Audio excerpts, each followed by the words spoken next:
माननीय मुख्यमंत्री महोदय जी की संवेदनशीलता को आज का ये राज्योन्मुखी राष्ट्रोन्मुखी पीवीटीजी युवाओं के निशुल्क आवासीय कोचिंग के उद्घाटन समारोह में मैं अब सादर आमंत्रित करती हूँ माननीय मुख्यमंत्री महोदय झारखंड श्री हेमंत सोरेन जी को आपके संबोधन, मार्गदर्शन एवं शुभकामनाओं के लिए।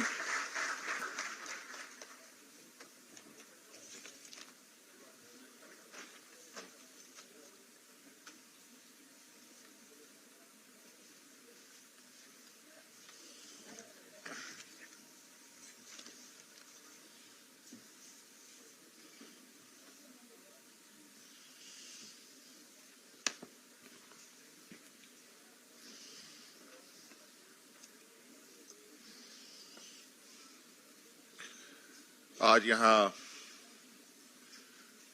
रांची के टीआरआई सभागार में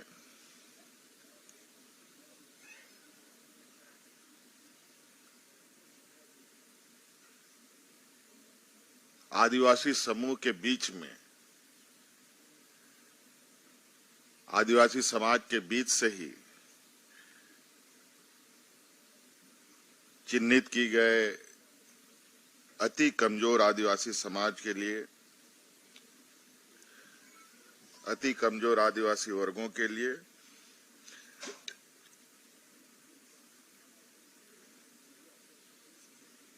युवाओं के लिए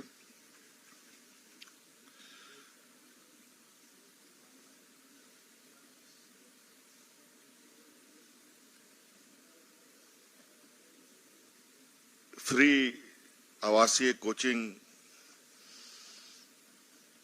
कार्यक्रम के इस शुभारंभ में हमारे साथ उपस्थित आदिवासी कल्याण मंत्री आदरणीय चंपई सोरेन जी, विभागीय सचिव राजीव अरुण एक्का साहब, यहाँ उपस्थित हमारे प्रधान सचिव वंदना दादेल जी, सचिव विनय चौबे जी और बहुत लंबे समय से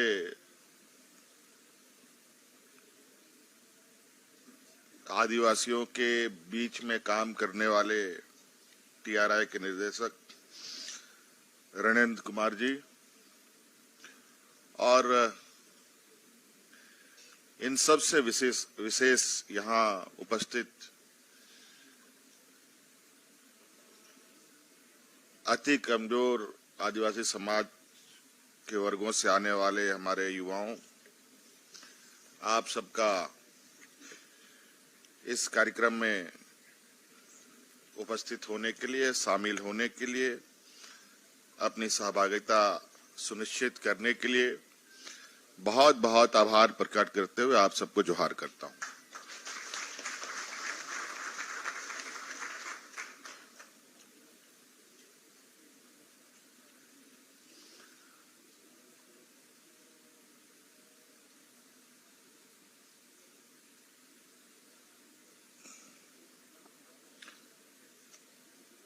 वर्तमान में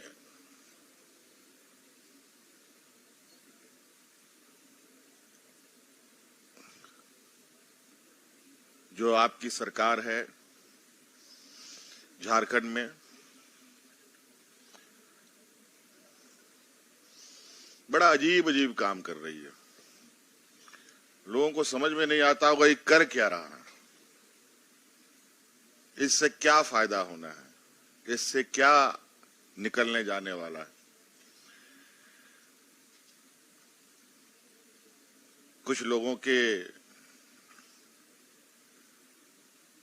बयानों को मैं जब सुनता हूं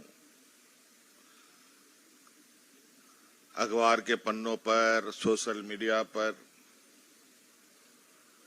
तो बड़ा आश्चर्य होता है।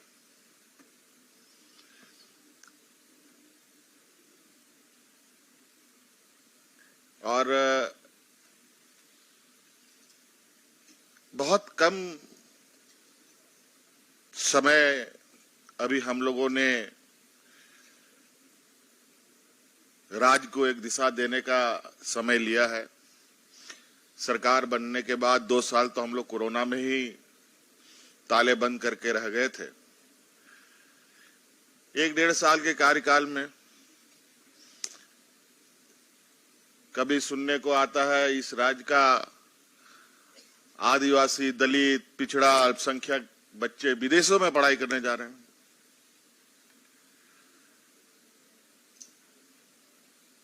कभी पता चलता है कि यहां स्कूल ऑफ एक्सेलेंसी स्टार्ट हो गया है। कभी पता चलता है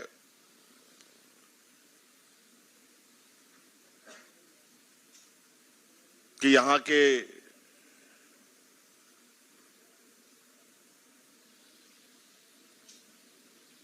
हड़िया दारू से जुड़ी हुई महिलाएं वैकल्पिक रोजगार की ओर तेजी से मुड़ रही हैं।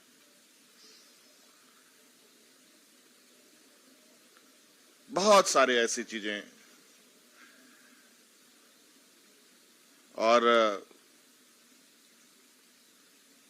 राज अलग होने के जो सपने थे और जिन लोगों का सपना था राज अलग होने के बाद वो सपनों को कितना धरातल पर उतारा गया और सपनों ने कितनी उड़ानें भरी, आप कह नहीं सकते।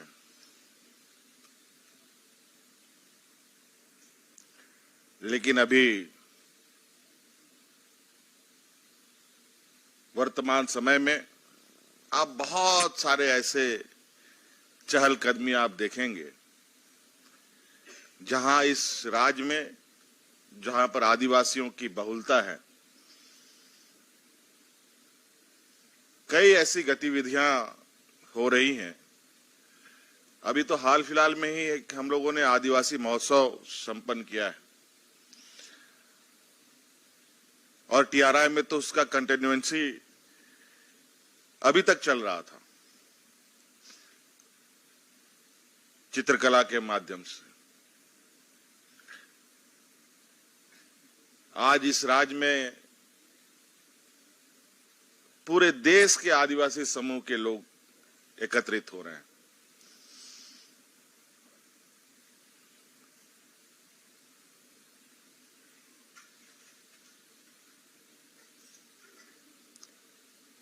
और यहां मुख्य रूप से आदिवासी समाज के बीच में काम होता है। इस राज्य में लगभग 32 आदिवासी समूह हैं। उसमें से 8 अति कमजोर आदिवासी समूह, जिनके लिए आज हम ये एक नया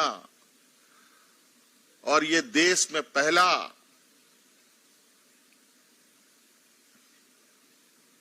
योजना शुभारंभ हो रहा है।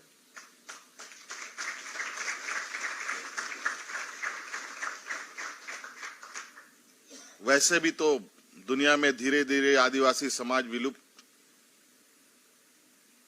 हो ही रहा है और अगर यूं ही हाथ पे हाथ धरे रहे, अभी तो आदिम जनजाति की वो अभी सीधे मुहाने पर हैं, उसके बाद बाकी आदिवासी समाज भी आ जाएगा। धीरे धीरे 32 जितने समूह हैं वो भी सब खत्म हो जाएंगे और पूरे देश में 750 के लगभग आदिवासी समूह हैं और उन 750 समूह में 32 समूह हमारे राज्य में और उन 32 समूह में 8 समूह पूरे देश में 75 के लगभग, जो मुझे जानकारी है, अति कमजोर आदिवासी वर्ग है और उन 75 में से 8 हमारे ही राज्य में है। आपको जो सरकार राशन देती है उससे आप जीवन में कभी आगे नहीं बढ़ सकते। वो सिर्फ आपको जिंदा रखने के लिए दे रही है।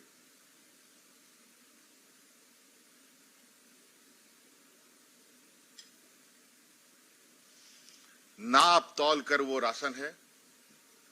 उस राशन से ना आप स्वरोजगार पैदा कर सकते हैं,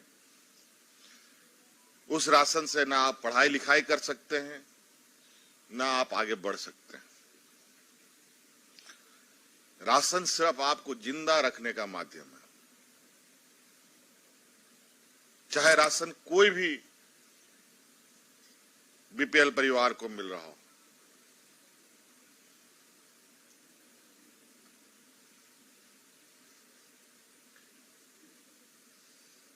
सरकार का काम सिर्फ राशन देने भर तक की जिम्मेवारी खत्म नहीं होती है।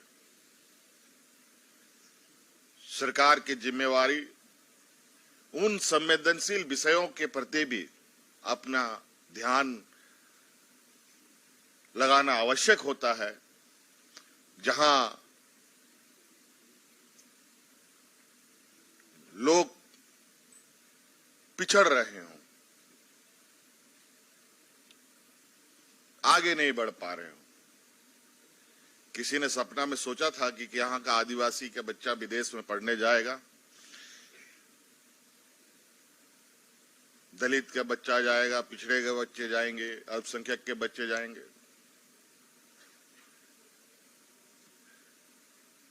आज हमारा ये प्रोग्राम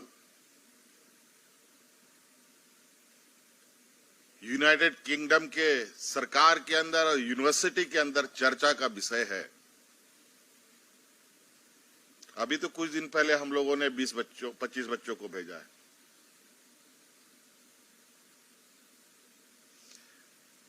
कहीं ना कहीं एक जिम्मेवार नागरिक, एक जिम्मेवार सरकार की यह दायित्व बनती है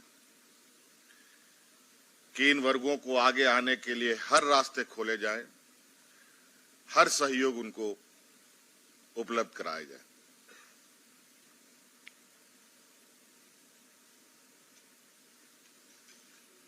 आज बहुत कुछ है। अभी आप लोग देखेंगे, समय बीतते बीतते कई ऐसी चीजें जो हमारे जहन में है वो आपको भी दिखेगा और उसका परिणाम भी दिखेगा।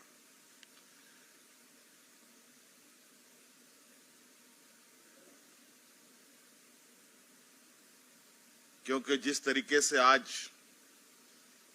कंपटीशन का दौर है, जिस तरीके से समय का परिवर्तन जिस गति से हो रहा है, इस दौर में कहीं न कहीं इस आदिवासी समाज के लोगों को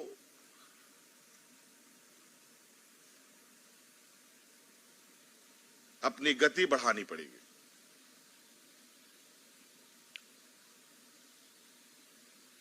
मैं भी एक आदिवासी समाज का एक नौजवान हूं।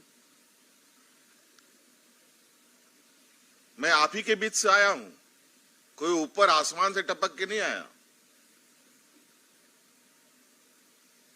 लेकिन हमने अपनी गति को बनाए रखा और आज आपके सामने खड़ा हूं और एक दुनिया के सामने भी खड़ा हूं कि एक आदिवासी समाज का एक नौजवान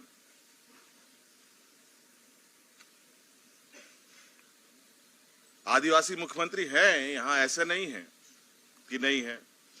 जैसे पहाड़ी इलाका हमारा जो नॉर्थ ईस्ट वगैरह है, जहां 90%, 80% लोग आदिवासी समाज के हैं, उधर हैं। लेकिन इस बाकी इलाकों में से पहले मैं समझता हूं कि एक आपको आदिवासी समाज का एक नौजवान मुख्यमंत्री के रूप में दिखेगा। लेकिन हम लोग का जो काम धाम है वो बड़ा ही विचित्र है। हम लोग कुछ राजनीतिक दल से भी जुड़े हैं। इसके लिए कई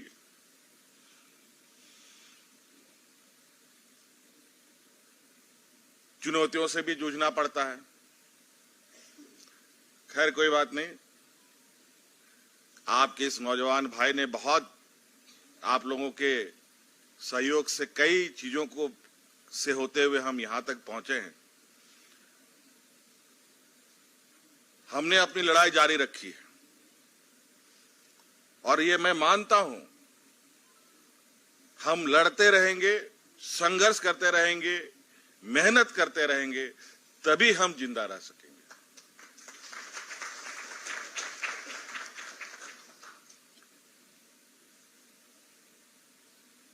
इसीलिए आज हमारे राज्य में जो 8 अति कमजोर आदिवासी वर्ग के बच्चे हैं, जिन लोगों ने सरकार के द्वारा निकाली गई इस प्रोग्राम में अपना सहभागिता निभाई है। हालांकि आवेदन तो लगभग 400 के लगभग आवेदन पड़े थे, लेकिन कई स्क्रूटनी होने के बाद लगभग 156 बच्चों ने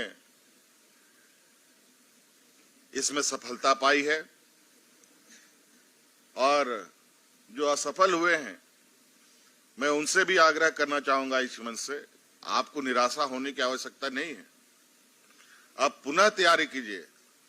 मेरी शुभकामनाएं हैं कि आप जरूर हमारे इस प्रोग्राम में का हिस्सा बन सकते हैं। तो जो लोग चयन हुए हैं, आइए बताइए, इस राज्य में एक हमारे समाज है, अति कमजोर आदिवासी समाज, ब्रिजिया समुदाय के छात्र छात्राएं। जरा हाथ उठाइए, कितना है ब्रिजिया समाज के बच्चे यहाँ पर? 1 2 3 4 5 6 7 8 10 12 20 22 लग रहे हैं। बहुत अच्छी बात है और कितनी खुशी की बात है। मैं हनुमान जी होता तो कलेजा चीर के दिखा देता कि कितनी प्रसन्नता है। और ये समाज आज इस राज्य में सबसे कम संख्या में, मात्र ये लोग 6000 लोग बचे हैं हमारे राज्य में। आज हमारी ये किस्मत है कि हमने ये प्रोग्राम निकाला। प्रोग्राम के तहत आज 22 बच्चे उस समाज से यहाँ चिन्हित होकर आए हैं और मैं उम्मीद करता हूं जो आने वाला जो हम लोगों ने वैकेंसी निकाली है कि ये 22 बच्चे सफल हो जाए।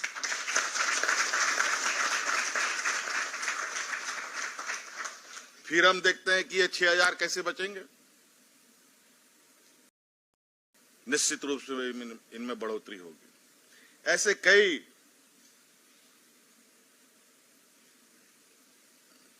अच्छे तादाद में बच्चों ने यहाँ पर अपना ये हिस्सा लिया है और सफल भी हुए हैं। और बड़ी इसमें खुशी की बात है कि 156 में 63 बच्चे